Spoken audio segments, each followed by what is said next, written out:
Hey everyone and welcome! This is a flip-through video of a naturalist journal I made. It's basically a junk journal with a story.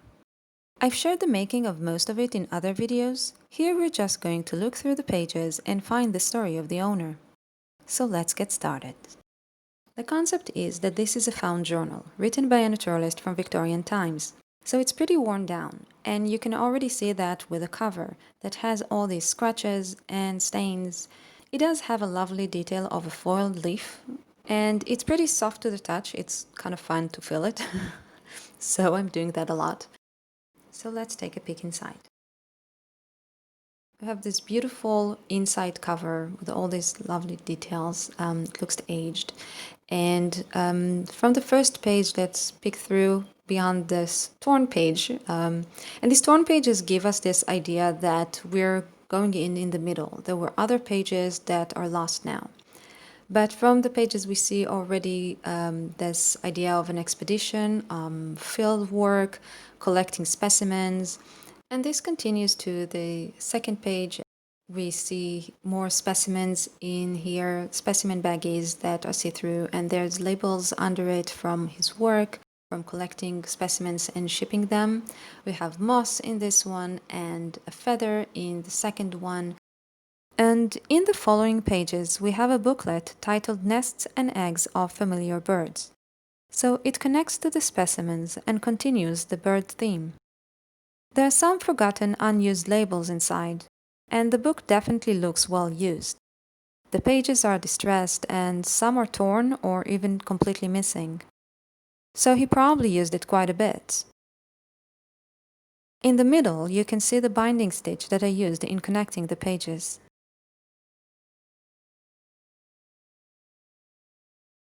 In the next page, we have a painting of an iris.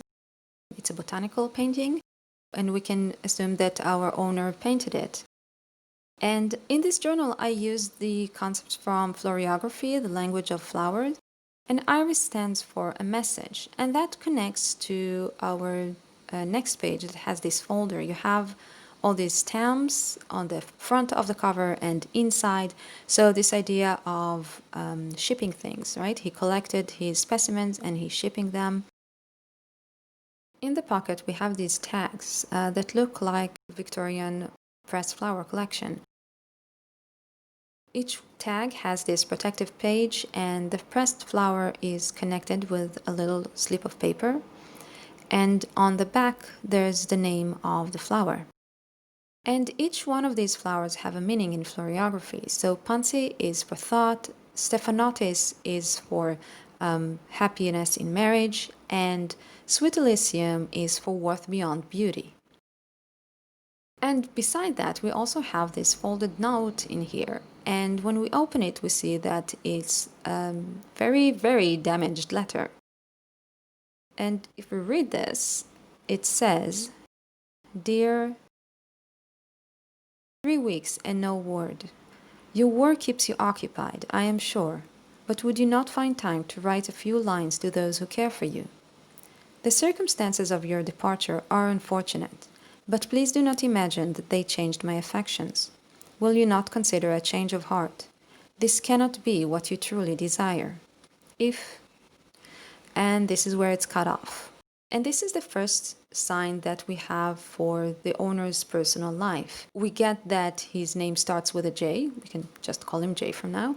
And the circumstances of living for this expedition were not necessarily work-related. In the next pages, we have a bit of a mess, really. If you look at everything, it looks kind of spread around. There's 2 cards in the pocket with dry leaves. And dead leaves stand for melancholy in florography. And you can see that everything is kind of spread around. There's a specimen that is torn. And if we lift the envelope, we see that it says condemned under it. So it might be the specimen that is condemned, but possibly it also represents how Jay feels about himself. In the next page, we have a torn protective page that used to hold a flower. You can see the impression of the flower in the page, but it's hard to know what it is. It does have a label though that says Lobelia. And Lobelia stands for malevolence and arrogance. So possibly this is how Jay felt about the writer of the letter. Next to this, we have what seems to be Jay's attempt to reply the letter. And we have a lot of things that are crossed out. So it starts with, Dear Margaret, it is comforting to know that my own sister does not despise me for, and this is crossed out because you can't say that, right? I love you with all my heart, but what do you know of desire? And that's crossed out too, because again, not so good. And then he starts, I am happy to have your regards. I only wish I had your support, but that's crossed out as well. And he's written, but that is too much to hope for. But my presence in your wedding can only bring misery. I wish you could understand, and the you could understand was crossed out, and I could explain comes instead. But this is how it must be. Even if you can accept, crossed out, forgive me, F, crossed out, others will not. I cannot change my heart more than you could. And it's cut off. And perhaps in frustration, he just wrote in the bottom, how do I answer this? So obviously this is just a draft, and we don't know what the final letter would have looked like, or if he even sent it. The next few pages are empty, torn pages, and then we move on, and things look a lot more orderly here. So maybe he could kind of get it out of his head and move on. These pages again go back to his work, and we have an insect theme, so there's this lovely butterfly painting on one side, and on the other side we have a little insect guide. It's a kind of funny one because, you know, it's very very cheap looking, not something that a professional will necessarily use. But we have this little note inside, says, I understand, please take care, signed R. And we don't know who this R is, but because the note is kept inside this guide, we can maybe think that the guide was a gift from this R. And it's interesting to think what he or she means to Jay. This insect guide is definitely in better condition than other parts of this journal, which could suggest that it was important to Jay. Next, we have a sort of folder that closes with a ribbon, and it has several paintings inside. We've already seen that Jay paints, but this group seems a bit different, a bit more personal. We have this forest with a field of flowers, a house, a country cottage, a study of dry leaves, a daffodil, and a daffodil, by the way, stands for regard in floriography, a study of butterflies or insect wings, and then we have a painting of sweet pea, and there's a little inscription on it. It says, through the smoke and morning mists I thought I saw you. That hazy figure haunts me still. Sweet pea flowers stand for departure and delicate pleasures. So maybe this painting is Jay reminiscing about the day he left.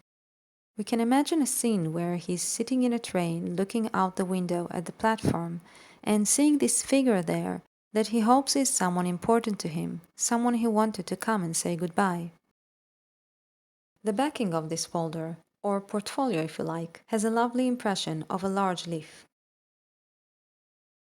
And as we move to the next pages, we get the impression that he got back to work and got really busy with it. All the images are familiar to us from before. We have specimen bags and specimen labels, a lot of labels around. The pages are very busy and give the feeling that Jay worked a lot, maybe to get his mind off his past and his emotions. But possibly this just marks that time has passed, that this is a condensed view of a longer period of time with him repeating the same type of process, collecting, marking, filing, shipping. In the next page we continue with a kind of postage theme, so there's a lot of postage stamps, and there's the little telegram postcard inside, and it says, leaving on 23rd, will you join?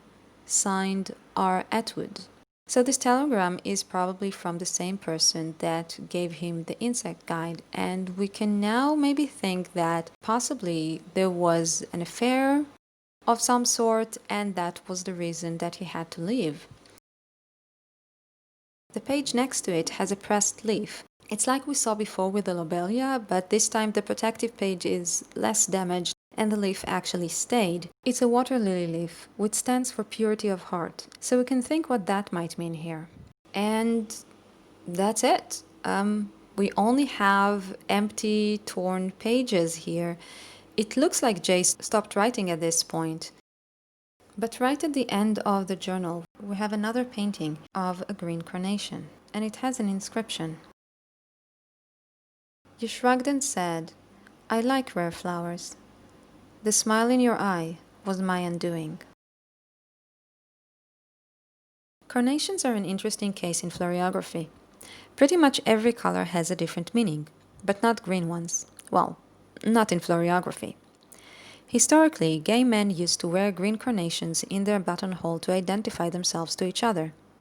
This was not common knowledge, it was a kept secret of the gay community. So for us, this painting can be a key to Jay's story. He was gay, and he was found out and had to leave his home. Whether R and J met again is not clear from the journal. The story is not meant to be finished. It remains open so we can revisit it and tell a different ending or even beginning each time. You can find photos of all the pages in my blog and more information in the making videos that I've posted before. All of them are linked in the description. Thank you for joining me. I hope you enjoyed this project. Let me know what you think in the comments and please click the subscribe button so you won't miss the next project. Just a little something to keep you chilled in the hot August nights.